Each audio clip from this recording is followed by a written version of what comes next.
Hey guys, welcome back to another video. I'm Marcus, and this is Low Budget Wisdom. So, what is happiness? I'm sure that question has been asked by many people, if not all. But what actually is happiness? How do you define actual, true happiness? Not the kind of feelings of bliss and joy when you buy something new or you get a new car, get a new girlfriend or boyfriend. Not that. That doesn't last. That kind of happiness is short term. So then what is happiness? True lasting happiness, that is a feeling of constant bliss, constant joy, constant feeling of peace. And that has to come within. And now, what do I mean by that? I see things and emotions and feelings on a graph. Just imagine a straight line right here. This is your baseline, right? Baseline feeling of, I'm peaceful with everything that's happening around me, everything that is not happening around me. I'm at peace with that. And when you get a new toy, a new car, something that spikes your your emotions of happiness, once you're at the top, you're at the pinnacle of happiness, the feeling of joy and bliss. The suffering comes when you try to maintain that forever. Let me repeat that for you.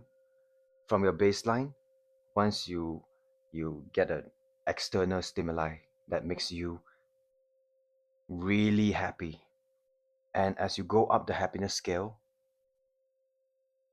whether it can be love, money, anything that causes a lot of happiness, suffering starts when you try to maintain it at that pinnacle point, and suffering starts when and as it comes down, you try to crave it, you try to hold on to that feeling, you try to fight against other things, you start to have internal struggles within yourself. And that act alone is what causes suffering, is what causes a sudden crash into suffering. Now you're at the bottom, you're at the throw of the graph from baseline peace and joy.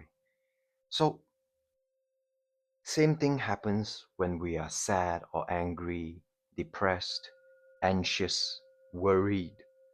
These, they don't make you, they are not the sole purpose of your suffering.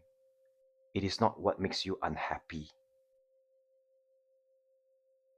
The very act of wanting to get away all these feelings that you are perceiving as negative, the action of trying to push away these responsibilities, push away, stuff it down, bottle up your emotions that are perceived to be negative. That very act of doing that, of pushing it away, is what causes suffering. So anything that causes joy, happiness, excitement, a sense of adrenaline rush,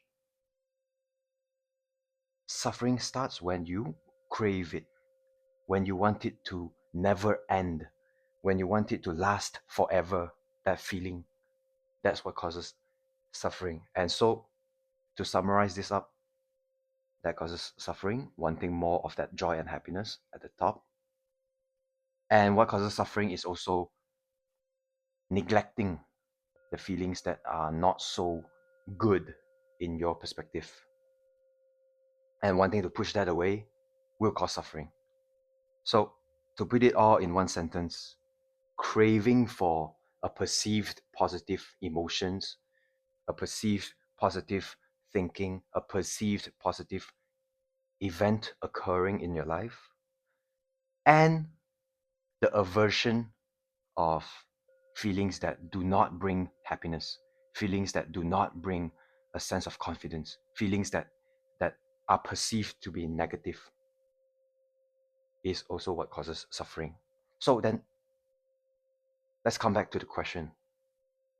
What is true happiness? What is real happiness? An everlasting happiness that has to be found within. And let me explain. Within where?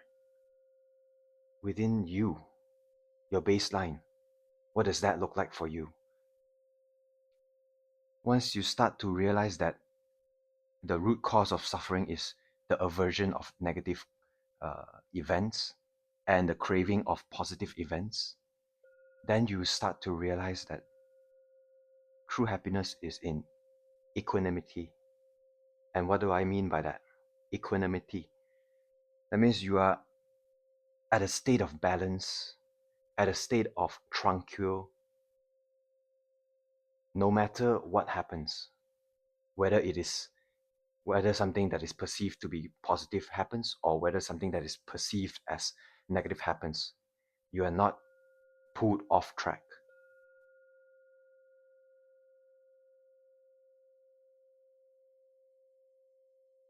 And so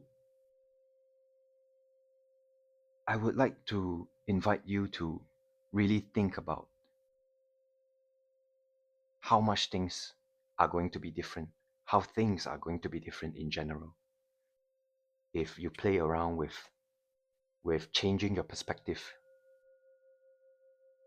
Because anything can be looked at from many different angles, and what that thing might seem like from this angle would look very different from another angle, right? So I think once you shift your perspective on how you look things into a more neutral state, oh, as for example, oh, something happy happened and I feel very excited right now. I feel my adrenaline rushing. uh, that girl or that boy texted me back. i have I have a feeling of love, but that's not going to last. Oh, I won the lottery yesterday. I'm going to be set for life. I feel powerful. I feel confident. I feel secured. That's not true happiness. It's not going to last. Give it 1 day, 2 days, 5 days, 10 days. It's not going to last forever. So that cannot be true happiness as well, because true happiness is everlasting. And so the perspective of seeing it as in, okay, something happy happened. I will experience it. I shall experience this fully without craving or aversion. Oh, something bad happened? Okay, I accept it. I accept that the feelings that this bad thing has caused me, this quote unquote bad thing. So once you can, once you're able to see good and bad as one thing, that's what gives contrast. And that's that's how we understand what is happiness. That's how we understand how to be at an equanimous state of being. Then lives become well, then life becomes quite a ride. Life becomes surprising. Happy things happen, comes out of nowhere. Bad things happen. Okay, there must be some lesson to this. There must be a reason for this to happen.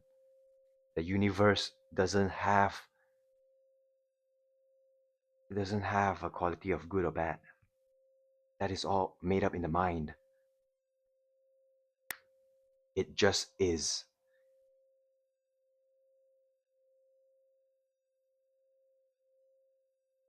So being at this baseline, being at this equanimous state, and being able to look at and experience good things and bad things without being pulled off track from this steady foundation, then now anything that happens is just an experience. It's just, oh, okay, this experience is tailor made for me, just for me. Nobody else, no other living thing or non living thing around the world has the exact same experience that I am experiencing right now. So that's how special you are. You are a piece of puzzle in an art of many. And without you, the puzzle will not be complete. So get some confidence. Do away with all those negative thoughts about what I don't like and I try to push it away. What I like and I crave for more. That that endless craving for more causes so much suffering. The endless aversion of what you know you need to deal with, but you still decide to push it away, that's what causes suffering.